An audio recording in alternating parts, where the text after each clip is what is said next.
নমস্কার বন্ধুরা, info essential চ্যানেলে আপনাদেরকে স্বাগত জানাই। আজ দার্জিলিং ভ্রমণে ষষ্ঠ দিনে শিটং যাওয়ার পথে রবীন্দ্রনাথ ঠাকুরের স্মৃতি বিজড়িত মংপু এবং পরে যোগীঘাট ব্রিজ নিয়ে কিছু আলোচনা করব। চলুন এগুলির কিছু কিছু অভিজ্ঞতা আপনাদের সঙ্গে শেয়ার করি। প্রথমেই জানাই, মংপু ভারতের পূর্ব প্রান্তে পশ্চিমবঙ্গে দার্জিলিং জেলায় অবস্থিত একটি পাহাড়ি শহরাঞ্চল। এটি সমুদ্রপৃষ্ঠ থেকে ৩,৭৫৯ ফুট উচ্চতায় অবস্থিত এবং দার্জিলিং শহর থেকে ৩৩ কিলোমিটার দূরে অবস্থিত। বিশ্বকবি রবীন্দ্রনাথ ঠাকুর ১৯৩৮ থেকে ১৯৪০ সালের মধ্যে মংপুতে নিয়মিত যাতায়াত করতেন। তিনি এই পাহাড়ি পরিবেশের প্রতি এতটাই আকর্ষিত হয়েছিলেন যে এখানে মৈত্রী দেবী নামে এক স্বনামধন্যা কবি ও ঔপন্যাসিকের বাড়িতে বাস করতেন।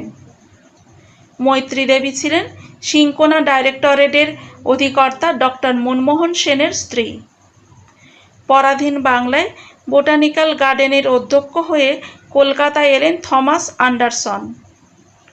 সেই সময় ম্যালেরিয়ার একমাত্র ওষুধ কুইনাইন তৈরি হতো এই সিনকোনা গাছ থেকে। আর এই সিনকোনা গাছ সমতলে ফলানো যেত না। 1862 সালে অ্যান্ডারসন সাহেব এই মংপুতে সিনকোনা চাষ ও কুইনাইন উৎপাদন শুরু করেন এবং সিনকোনা ডাইরেক্টরেটের প্রতিষ্ঠা করেন। আর এই ডাইরেক্টরেটের প্রধান ছিলেন ডক্টর মনমোহন সেন। তাঁরই সহধর্মিণী ছিলেন রবীন্দ্রনাথ ঠাকুরের স্নেহধন্যা মৈত্রী দেবী। ডক্টর সেন এবং মৈত্রী দেবীর আমন্ত্রণে রবীন্দ্রনাথ ঠাকুর এই মংপুতে তার অসুস্থ শরীর নিয়ে বারবার এসেছেন। রবীন্দ্রনাথ ঠাকুর মংপুতে থাকাকালীন ডক্টর মনমোহন সেনের এই আবাসনটিতে বাস করতেন। পরবর্তীকালে অর্থাৎ বর্তমানে এটি রবীন্দ্র মিউজিয়ামে পরিণত হয়। যে চেয়ারে বসে কবিগুরু কবিতা লিখতেন, রং তুলি দিয়ে ছবি আঁকতেন, যে বায়োকেমিক ওষুধ গ্রহণ করতেন, তার মেডিকেল বক্স, কবির স্নানাগার, কবির আরামকক্ষ সবই সযত্নে রক্ষিত রয়েছে এই মিউজিয়ামের মধ্যে। এই রবীন্দ্র ভবন আজও যিনি চোখের মণির মতো সযত্নে আঁকলে রেখেছেন, তিনি হলেন এই ভবনের কেয়ারটেকার। আদতে তিনি নেপালি জনগোষ্ঠীর মানুষ। তার চিন্তায় মননে সর্বদাই রবীন্দ্রনাথ। কবি যখন এখানে আসতেন, তার পালকি বাহক ছিলেন ভীমলাল মুখিয়া। তারই পৌত্র হলেন এই কুশল মুখিয়া। যারা রবীন্দ্র ভবন ভ্রমণ করতে আসেন, তারা অতিরিক্ত পাওনা হিসেবে পান এই কুশল মুখিয়ার কণ্ঠে সুমধুর রবীন্দ্রসঙ্গীত।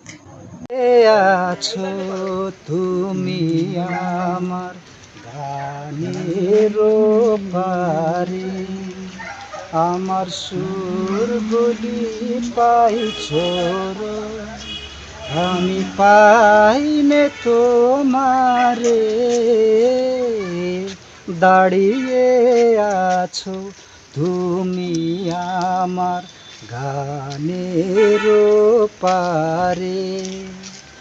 বাতাস বহে মরি মরি আর বেদে রেখো না তোরি, বাতাস বহে মরি মরি আর বেদে রেখো না তোরি, এসো এসো পার হয়ে মোর হৃদয় মাঝারে, দাঁড়িয়ে আছো তুমি আমার গানের পারে।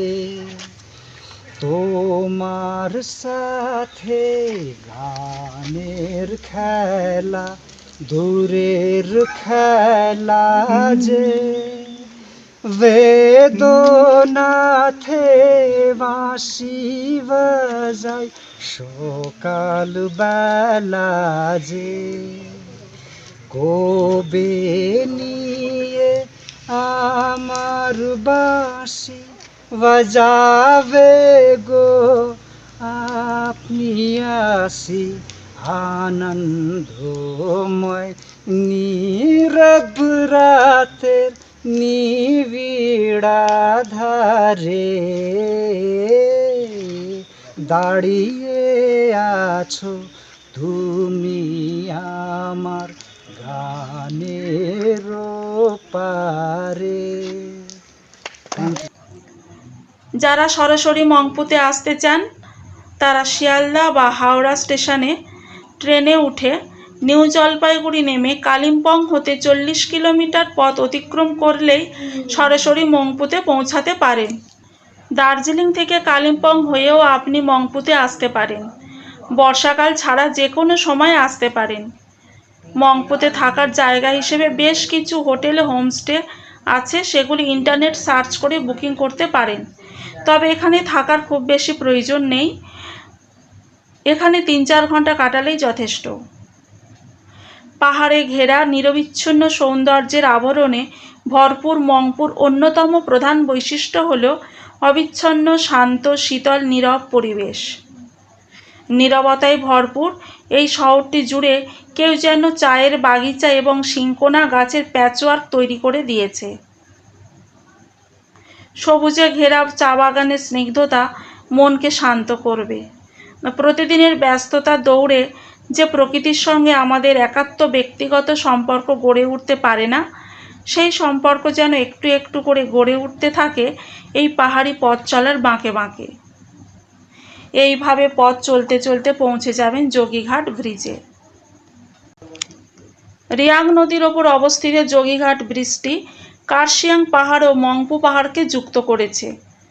শীত, গ্রীষ্ম, বর্ষা বছরের যে কোনো সময় ভিড় করা যায় এই যোগীঘাটে।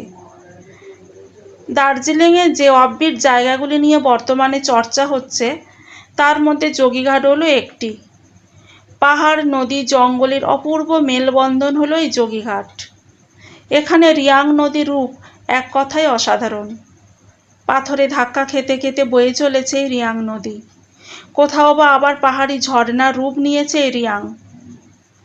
নদীর ধারে বড় বড় পাথর, আর সেই পাথরের ওপর বসেই কাটিয়ে দিতে পারেন সারাটা দিন। মনের ভিতর মন খারাপগুলো ভাসিয়ে দিতে পারেন এই রিয়াং নদীর জলে।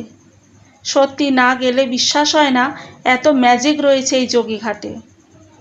বর্তমানে এই লোহার ব্রিজটি তৈরি করা হয়েছে, আর পাশেই রয়েছে সেই পুরানো কাঠের ব্রিজটি, যেটা দিয়ে এখন লোক চলাচল বন্ধ আছে।